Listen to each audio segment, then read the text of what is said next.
जब आप कोई प्रॉपर्टी खरीदते हैं तो उसे जॉइंट ओनरशिप यानी संयुक्त नाम से पंजीकृत कराने का विकल्प मिलता है।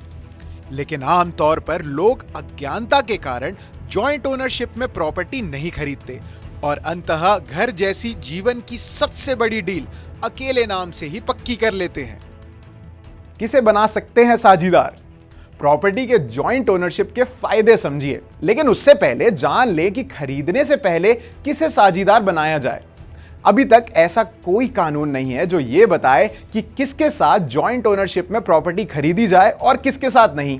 आमतौर पर घर जैसी प्रॉपर्टी खरीदने के लिए लोग अपने करीबी रिश्तेदार जैसे पति पत्नी, माता पिता, बच्चे, भाई बहन, इन्हीं सबका नाम जो है वो जॉइंट ओनरशिप में डालते हैं, जो ठीक भी है। लेकिन कई बार लोग मित्र या बिजनेस पार्टनर के संयुक्त रूप से प्रॉपर्टी का मालिक बनाने की कोशिश करते हैं। आमतौर पर बैंक उस प्रॉपर्टी पर लोन देते समय ज्यादा पूछताछ नहीं करते जिसमें संयुक्त मालिक करीबी रिश्तेदार हो।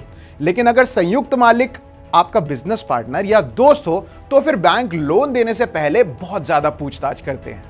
टैक्स में बड़ी बचत। टैक्स एवं इन्वेस्टमेंट एक्सपर्ट बलवंत जैन बताते हैं कि जो लोग संयुक्त रूप से घर खरीदते हैं उन्हें टैक्स प्लानिंग में बड़ी राहत मिलती है। दरअसल टैक्स छूट के लिए होम लोन की ईएमआई में मूलधन के भुगतान पर धारा 80C के तहत 1.5 लाख रुपए तक की रकम और धारा 24B के तहत सालाना 2 लाख रुपए तक का ब्याज भुगतान पर टैक्स का लाभ मिलता है। इस लाभ के लिए सिर्फ मालिक अथवा संयुक्त मालिक ही दावा कर सकता है। यदि आप संपत्ति के मालिक नहीं हैं तो होम लोन पर टैक्स सेविंग का लाभ आपको नहीं मिलेगा, भले ही आप इसकी ईएमआई क्यों ना चुका रहे हो।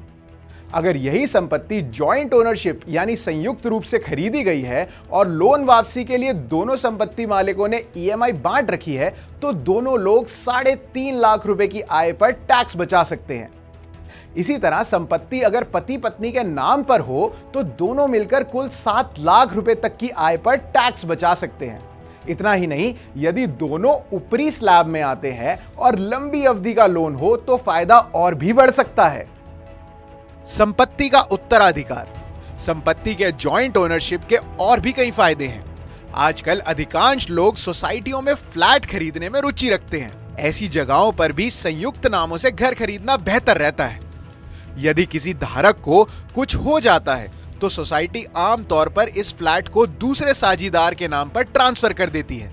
इसी दौरान एनओसी के लिए उत्तराधिकारी को किसी भी तरह की भागदौड़ और कानूनी कार्रवाई नहीं करनी पड़ती।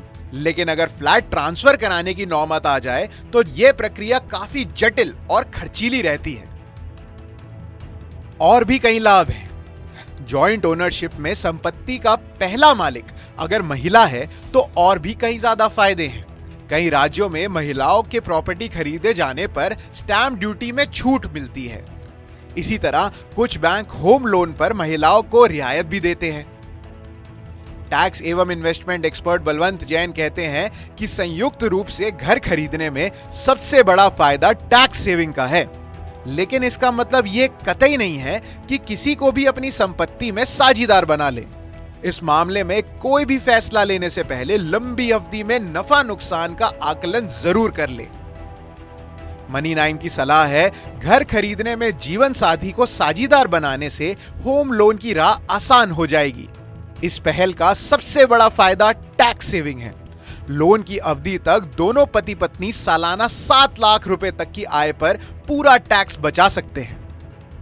उम्मीद है यह जानकारी आपको जरूर पसंद आई होगी और इसी तरीके की जानकारी के लिए सब्सक्राइब करें मनी 9 के YouTube चैनल को।